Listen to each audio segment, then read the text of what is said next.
ბაგრატიონის 127 ნომერში არსებული ერთ-ერთი მიწის ნაკვეთი დღეს უფუნქციოდა. 2013 წელს მისი გასხვისების საკითხი განიხილებოდა, თუმცა გამოცხადებული ტენდერი გაუქმდა. ფინანსური ზარალი თუ ეფექტური გადაწყვეტილება, საკითხი დღესაც აქტუალურია. ბაგრატიონის 127 ნომერში მიწის ნაკვეთის გასხვისებასთან დაკავშირებით გამოცხადებული ტენდერი 2 წლის წინ 24 აპრილს იმავე დღეს ჩაიშალა. საკითხთან დაკავშირებით გამოვლენილ დარღვევებზე განცხადება გაკეთდა სახელმწიფო აუდიტის სამსახურში. ბათუმის საკრებულოს თავმჯდომარის ბრძანებით ქალაქ ბათუმში ბაგრატიონის ქუჩაზე მდებარე 3 მიწის ნაკვეთის საკუთრებაში განკარგვაზე გამოცხადდა პირობის გარეშე აუქციონი. აუქციონის ჩატარების თარიღად განისაზღვრა 2013 წლის 24 აპრილი. აუქციონის ჩატარების დღეს საკრებულოს თავმჯდომარის ბრძანებით შეწყვეტილი იქნა აუქციონები. აუქციონის შეწყვეტის მომენტისათვის 2 ლოტზე შემოტანილი იყო განაცხადები, ბესახეთ გადახდილი თანხა შეადგენდა 315,000 ლარს.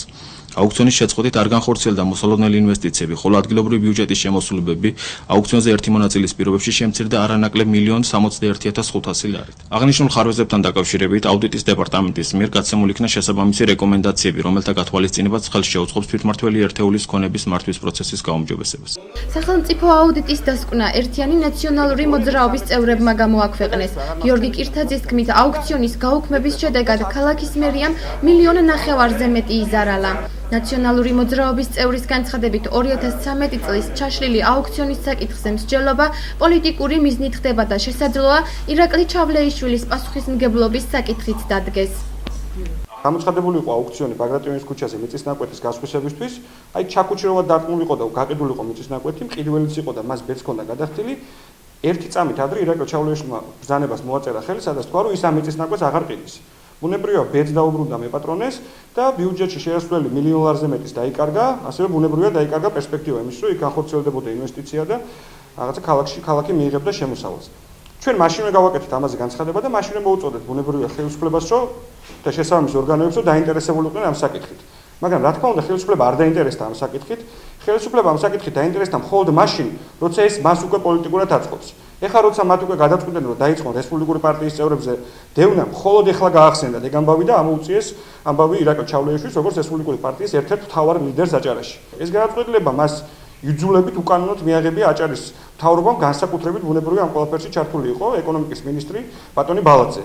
ამდენად თუ კი რეალურად სურს ხელისუფლებას საქმის გამოძიება, ირაკლი ჩავლეიშვილი არ არის ერთ-ერთი კაცი, ვინც ამ საქმეზე პასუხი უნდა აგოს, იმიტომ რომ არსებობს სხვა ბევრი მტკიცებულებაც, რომელიც ადასტურებს იმას, რომ დავით ბალაძემ აიძულა ირაკლი ჩავლეიშვილის აღნიშნული გადაწყვეტილების მიღება.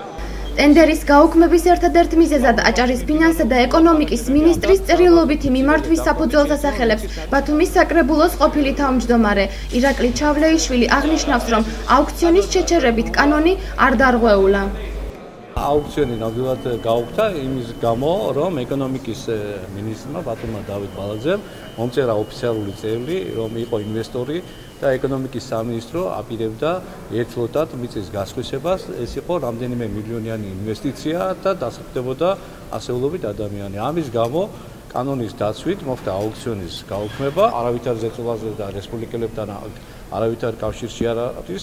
აუდიტი გეგმაზომიერად შარშანაც იყო შემოსული თვითმმართველობაში და ის სწავლობს ჩატარებულ საქმიანობას, ბუღალტერიას და ასეთ საკითხებსაც და შემდეგ დევს დასკვნას. დავით ბალაძის განმარტებით ბაგრატიონის ქუჩაზე არსებულ მიწის ნაკვეთზე გამოცხადებული აუქციონის შეწყვეტის მოტივი აღნიშნული მიწის ეფექტური პრივატიზება იყო.